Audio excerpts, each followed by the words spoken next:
Hi everyone, I'm so excited to share with you this month's Quantum Power Deck painting.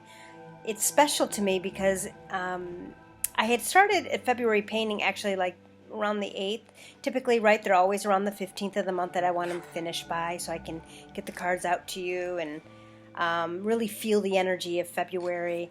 This month though, we did have a retreat the 10th through the 12th, so while I was there, I created a painting, and Spirit really wanted this painting to be part of the Quantum Power Deck. So we're using that painting, right, as you can see it here, for this Power Deck. And it's special because I channeled it while everybody else, all the retreat participants, were doing the work, connecting. And when we do the work together like that, it really creates an intense energy, and so I was able to really pull in some amazing messages. And though I didn't share all of the messages with the retreat attendees, because I've been meditating with the questions and working with Spirit, I get to share with you now. So I want to just shout out to all of the retreat attendees and my cohorts that were helping run it with me, because I wouldn't have been able to create this painting without you guys. It's kind of like a collaboration, if you will, so I'm kind of excited about that.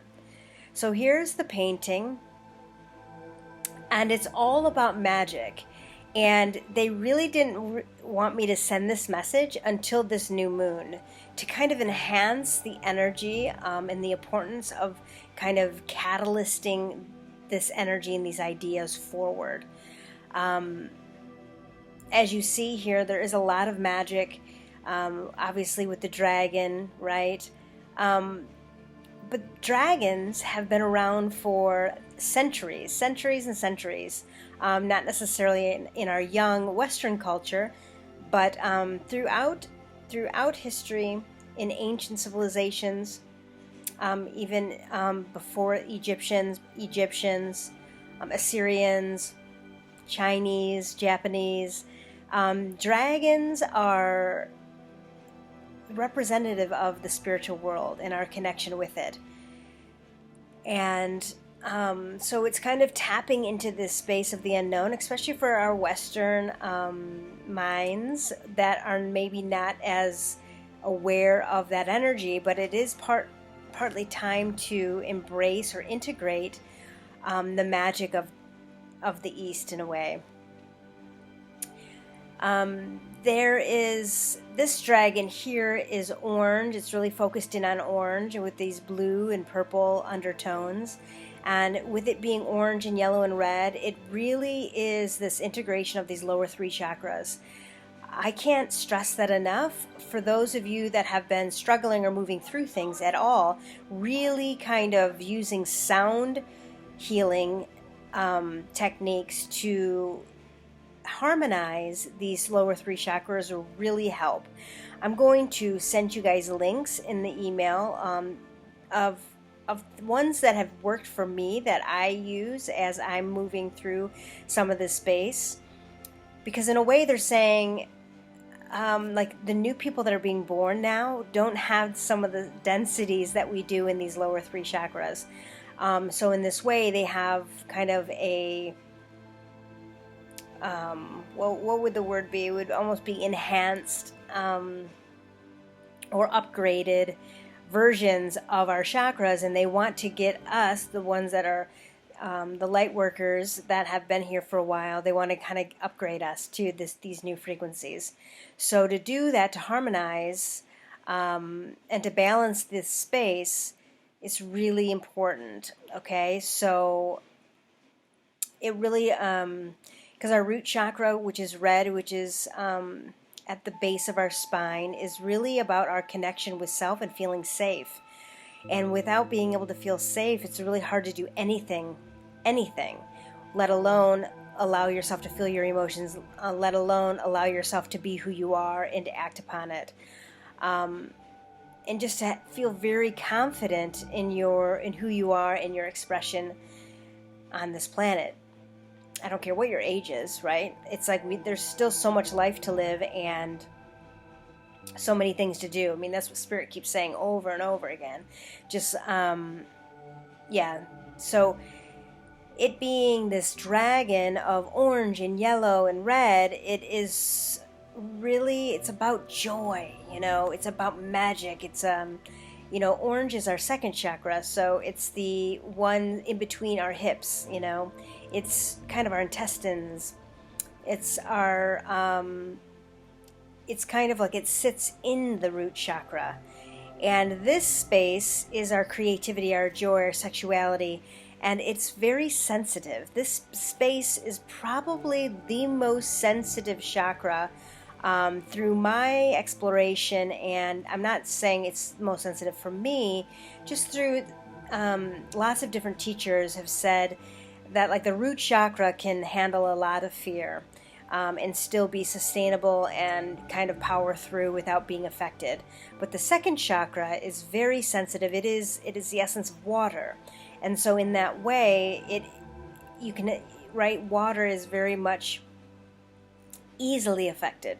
It takes on the shape of everything else, right? The wind blows and it's affected, right? Even a slight breeze, it's affected, and so in this way, where the root chakra is like a mountain, so it's not very much affected by things, not even the wind if it's blowing strong. But the second chakra, being water, it is very much affected, so it can't handle as other chakras. And in this way, the second chakra, if it's out of balance, it's our expression of our emotions.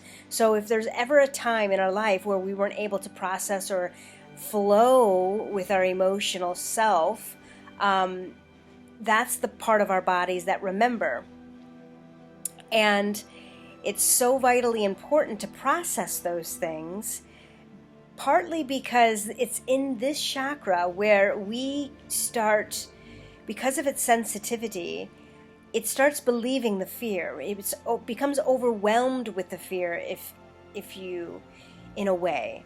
So when it's overwhelmed with fear and it's not checked right, we don't nurture it and ground it into the root, it starts being overwhelmed with fear. So we start creating the one thing or the several things that we actually are not wanting, because it's just holding those frequencies. So if you are or if you're noticing your life is manifesting certain things over and over again and you don't understand why, it's the second chakra. Or if you are overwhelmed with fear or anxiety, it is the second chakra. So in this way,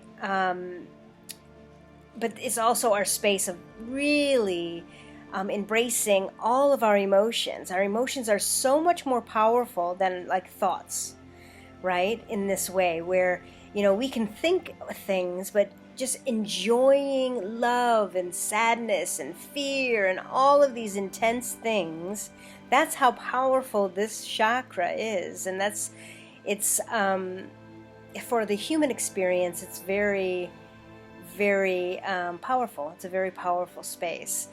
And integrating that into your third chakra, which is yellow, which is the sense of like the seat of the soul in a way, where it is your identity, it is who you are, it is your personal power, meaning you get to say for yourself with love, you get to create your reality. In a way, it is your power chakra here, the yellow one, that creates a world within worlds within your being. So you always come back to the space where you know who you are and you're safe and you're loved. So if you have issues in the lower two, you are probably going to have issues. When I say issues, I just mean imbalances, or struggles with the sense of who you are. If so, I would start working on the lower two and then start working on this, where it's like, who are you, right? And it is in that feeling space where you get to identify what it is that you like and what you don't like, right? And so that's why that second chakra, it's the foundation. The root, the sacral, and the power chakra are all the foundation of who you are as a human being. It is our lower three chakras that is our humanness. right? And so, because the next chakra is our heart, and our heart is the bridge between our higher chakras and our lower chakras. Now, we all like to stay in this higher space in our heads or our third eye, right, or a connection to spirit here, because we don't have to feel all of those things that might exist within our lower three chakras. So this seat of the soul, or who you are, your higher self, it begins here in your power chakra, the yellow. So this dragon is partly holding this wisdom for all of us, and it flies through the sky, part of just understanding in this ethereal world. It's in the air, right, which is knowledge. Air is ideas, it's the mental space, and it's flying, and it really is holding this, the magic of this human experience. And from these wings come all of this like magic coming down. One's coming down all the way to the eye of Ra, and then the other is going over and moving into the lower realm here, moving from the sky all the way to the ground, in moving into a spiral. Now, at the retreat, we did talk about the spiral and its importance in the sacred design, sacred geometry, and breaking from a duality or an idea or a circle to breaking the circle of I am this, I am something. That's a circle. I am a girl, that's a circle. It's identities, it's things. And Spirit is saying always that we are always evolving, right? We're always moving and evolving. We're not just a circle, we're actually a spiral. We move naturally in a spiral formation. We're always growing, right? We're always expanding. And it's just understanding that process. Nothing ever stays the same. So embracing the flow of that. And obviously, as the spiral's moving down and recognizing that we're constantly moving and growing, it opens this doorway, and there's a doorway at the base of the spiral. It opens a doorway into power, into your personal power. And whenever power has been abused in the West and the East for that matter, but power truly is synonymous with self-love. It's when you know your divinity and you don't question it, and you know the powers that you have.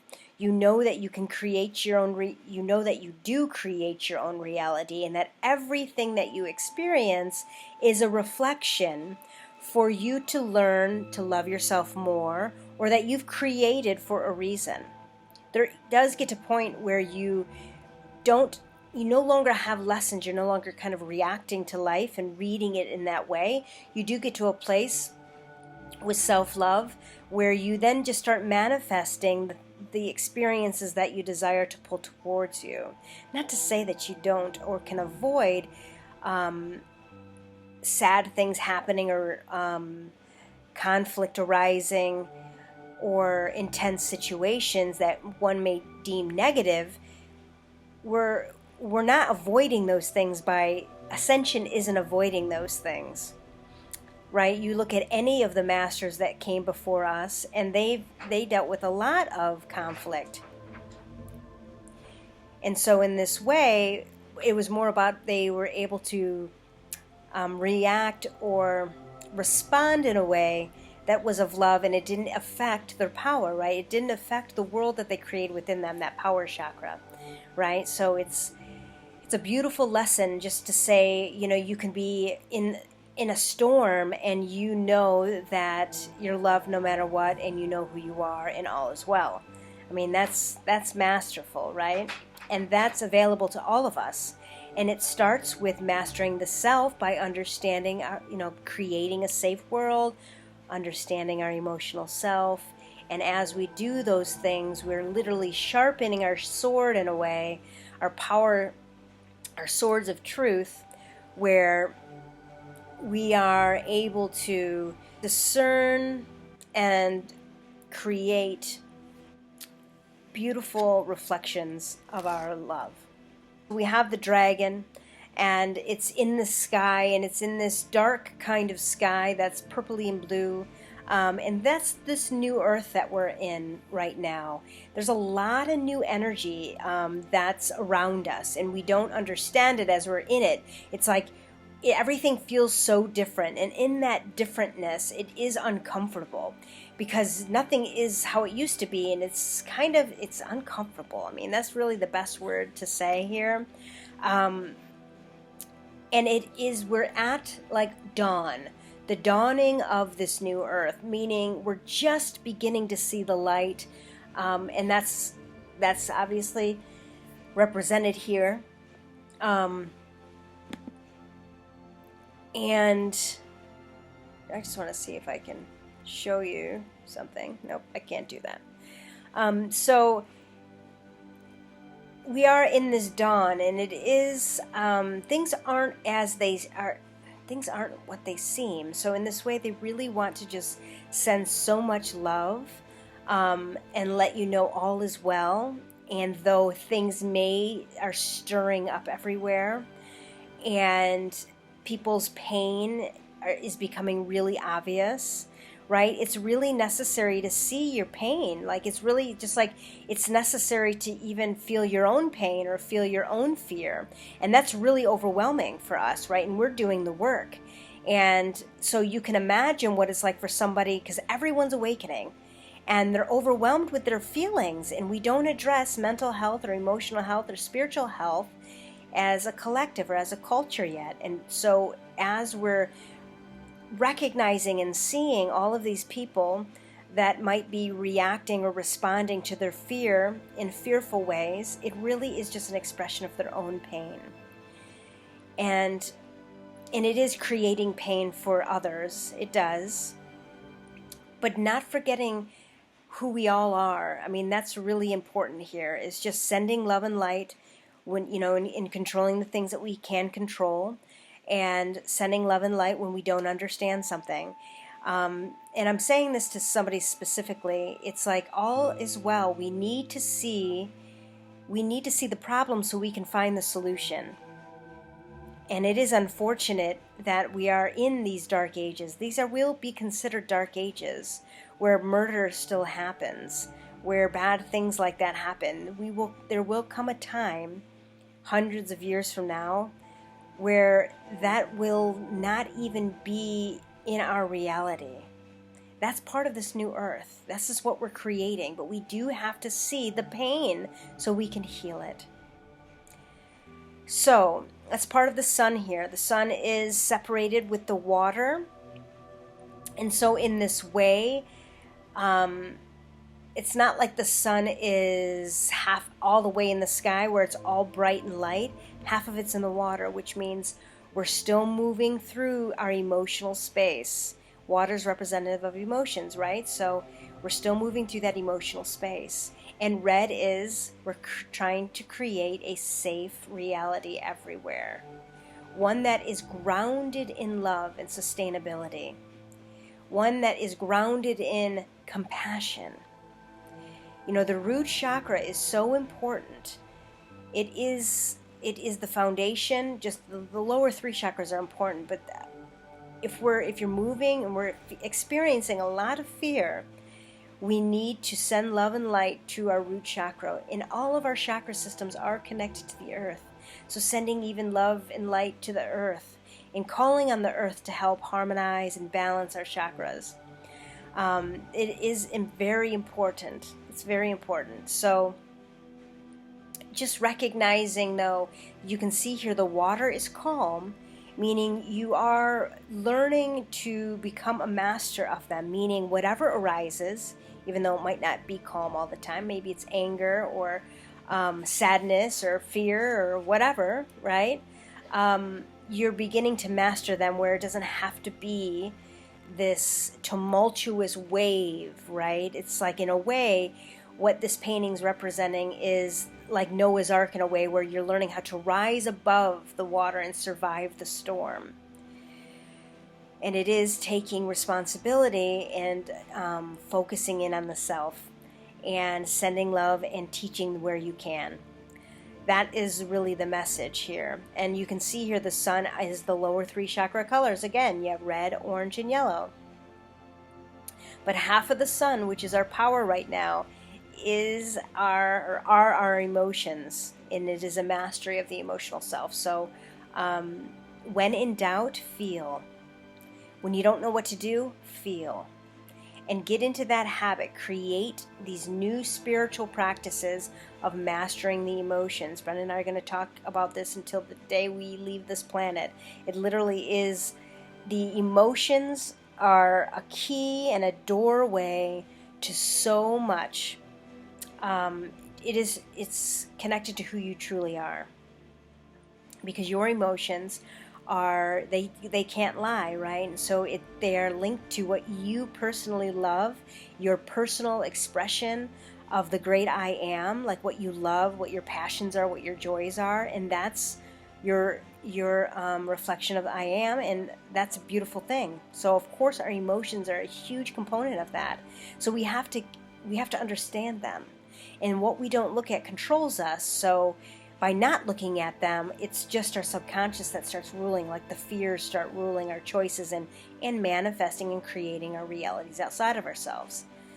Whew, that's a lot, I know. You're going to have to listen to this over and over again.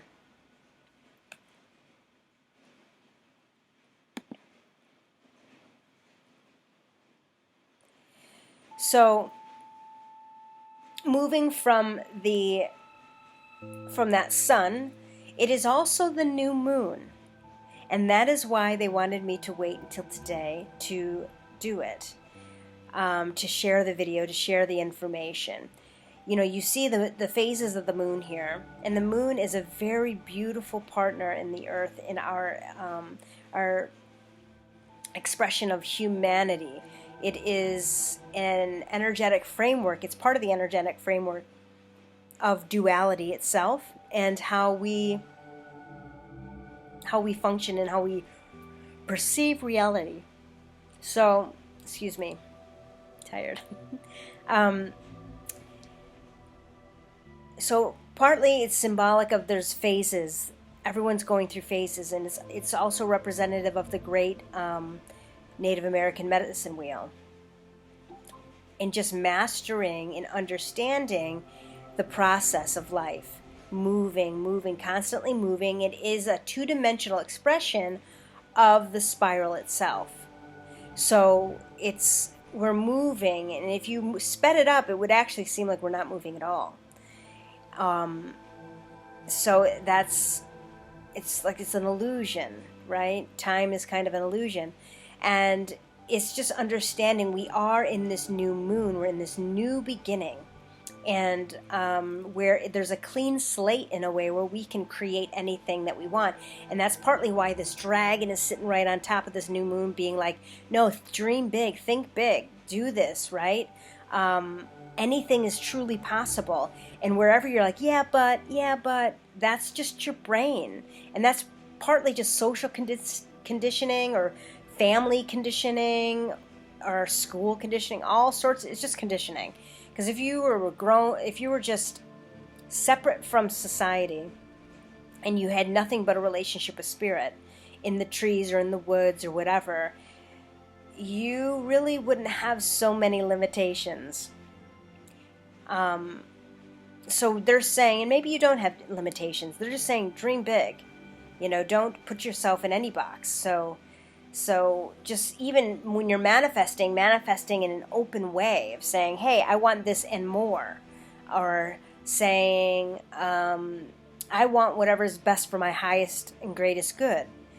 But I would really like a car, but I would like whatever's best for my highest and greatest good, and trusting that process. So in this moon phase circle that we have going on here, it is centered over the fire. So you can see that moving from the sky and into the water, you can see the fire that's burning the greenery, right? And then it leads down into the base of that spiral, right? So you have the fire and then you have the green lush. It is symbolic of that we're in a phase right now where we are purging. We're burning away, and the dragon again has that power, right? The dragon has the mastery of all elements. And so it is like self-mastery in that way, using our thoughts and our intention and our consciousness to purge away things that no longer serve us. And understanding that that's a necessary part of the process. Just like foresters know that they have to burn areas of the forest just to provide nutrients into the soil for the rest of the trees, right? Or the brush, or they burn the brush or something.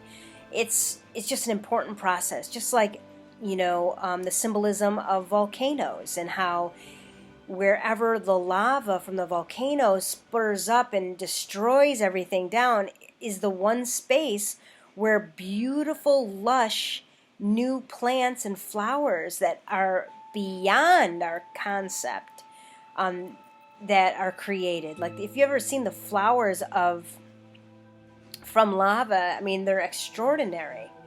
And the greenery that comes from that. So it's almost like trusting that though it might seem darker because it's destroying, we're in this phase of destruction, it's also about laying the grounds for new abundant new abundant things for ourselves to exist.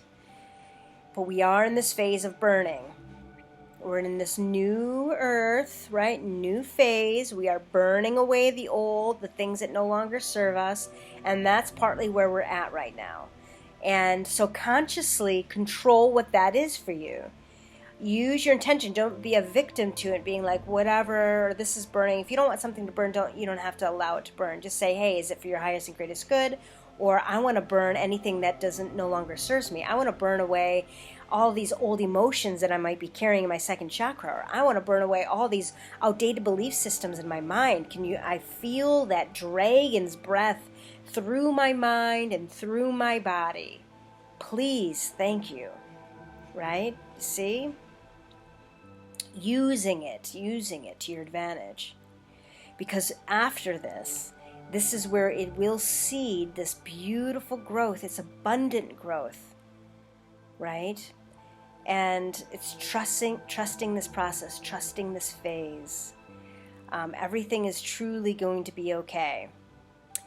And that moves us into this pathway that's leading up to the sun. But this pathway is also a pyramid. So it's a mastery of self, connecting with spirit, connecting with things not of this world. But notice that doorway in that pyramid is similar to the doorway at the base of that spiral. So there is this, they're telling me right now that it has a lot to do with breath. That's partly why it's coming from the dragon. It's understanding the importance and the beauty of the spiral for sure. But it's also it's like your kundalini. Your kundalini is in your lower 3 chakras, and it's your energy and your zest for life. And it is associated with our breath. As it comes in, as it comes out. That is life itself. So breathing, using your breath every day to cultivate this sense of peace and love. And that's partly what this opens up into as you master your breath, which is your connection with life, right? If you have issues breathing, or if you have issues in this space of breath, there are trust issues, right? You have trust issues that everything will be okay, that the world around you loves and supports you, that the world around you is a spiritual being that loves and supports you, right? It's like we're still trying to heal and let go of wounds where we've been hurt in the past. We have belief systems around people are this way, or the world is a bad place, or We are not safe, and we have all this evidence. But what if that wasn't true? What if it really was a belief system and we make that happen? And I'm not saying that's true or not true. I'm just saying let's try on the possibility of what happens if the world and life loves you, right? What happens if, can you feel the love around you right now in this room, in your room, wherever, in your car, on your phone? Can you take a moment breathing in, being very present? Can you feel the love that's in the air?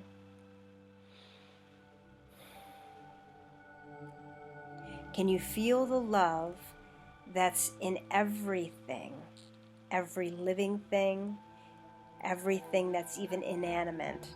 This whole reality itself is built with love. And it's time to start waking up to this. It's time to start recognizing this. And that's partly what this pyramid is. It is, there was an awareness of people that have come before us that everything was spiritual. And now it's not moving in the past and embracing all of those things that they knew. It's doing that and moving beyond them. We're always expanding like the spiral.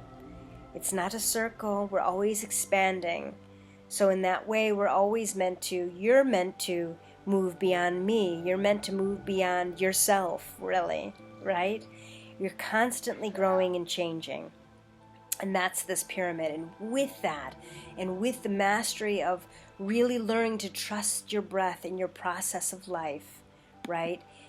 You start tapping into your Kundalini energy, and you're mastering your lower 3 chakras, where you allow your essence to come out of your body in your words, in your actions, in your thoughts, and you'll start beginning to glow and manifest like no other. That's the magic, the magic, the magic. It's all around us.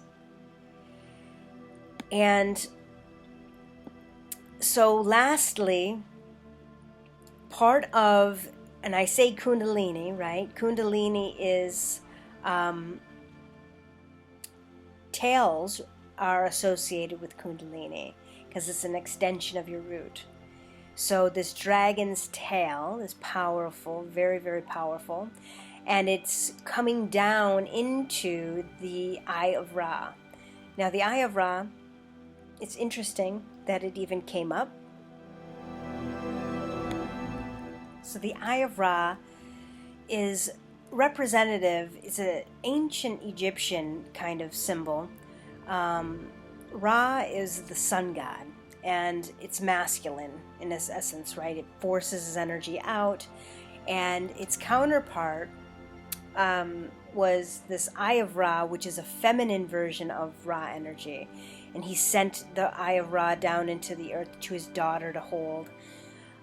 You can look it up. There's a lot of mythology. I'm kind of just speaking off the top of my head from what I remember, but it is very protective. It's about calling in all that's good and dispelling all negativity.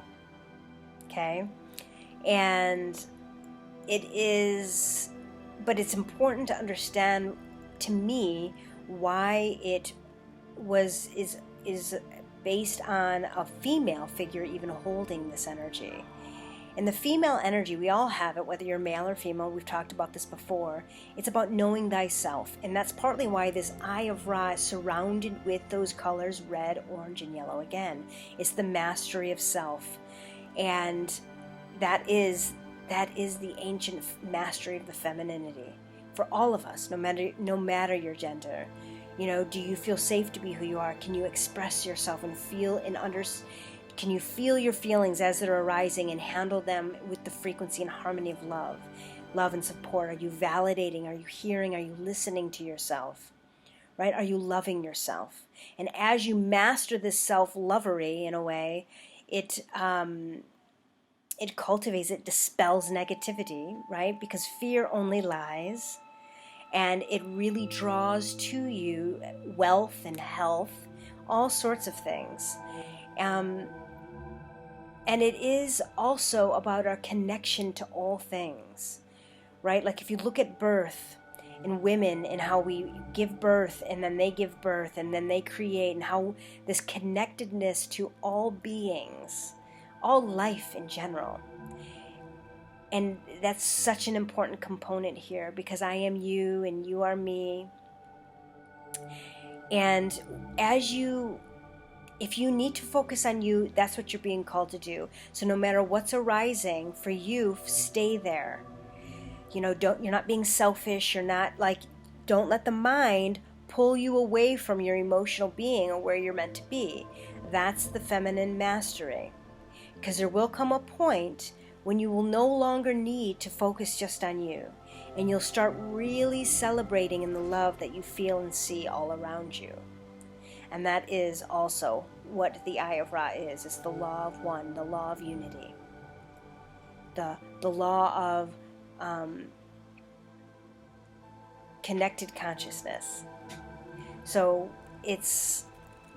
and notice that it's on the right side. So, you know, the moons are on the left, and then we're moving into this law of Ra, right? The Eye of Ra, the law of unity.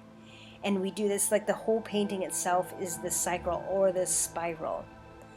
And there's magic here. There's so much magic here, meaning there's so much more going on than we can even understand. And in this space, and part of the Kundalini and the tail coming in is like, these are experiences.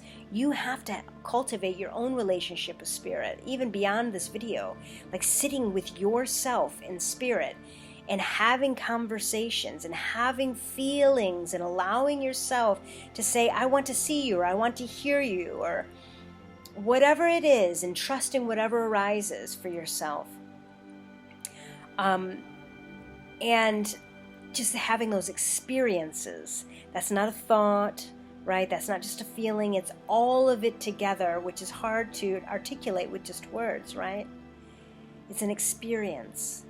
It's about being very present with yourself and cultivating these spiritual habits. So I would say overall, it's all about, there's magic that's happening, and there's this clean slate. So manifest those things that you want and be open to the possibility, right? But at the same time that magic is all around us, kind of, you know, whatever this means it's coming down and it's all permeating everywhere.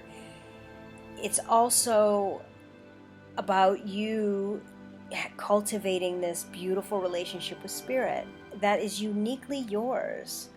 I can't do that for you. No one can. It's about you showing up for you. And that's this month's message, is creating spiritual habits that cultivate a sense of safety, that cultivate a sense of joy. Because we don't want to be diligent and just do it because we're supposed to. That's like a military way. And we're missing the point when we do that. Things that align with you, meaning you might meditate for a couple days, but then it doesn't work one day, and you have to trust that that's okay for you. But whatever it is, practice feeling the love around you. Practice cleansing your chakras. That's going to be important, and I will send you those videos. Working through that space so they're in harmony. And so you may move beyond this human confinement and really begin to feel who you truly are and cultivate that more and more in your world. Yeah. Very exciting. I would love to hear what you guys have to say about what you get from this painting. Again, I couldn't have created it without all the retreat attendees. We actually have so many retreats coming up. We're very excited about. We just booked another one. We booked one in Florida. We obviously have the one in South Carolina, and we booked another one in Port Huron. So we're very excited because it's so powerful when we come together. So I'm hoping that if you didn't get to join us, you can join us at one. They're very, very, very powerful. It's the only way I can describe it. And magical, truly magical. So let me know what your thoughts are. Much love to you. Please tap into the energy that's available to us all right now. And yeah, Love you. Until next time.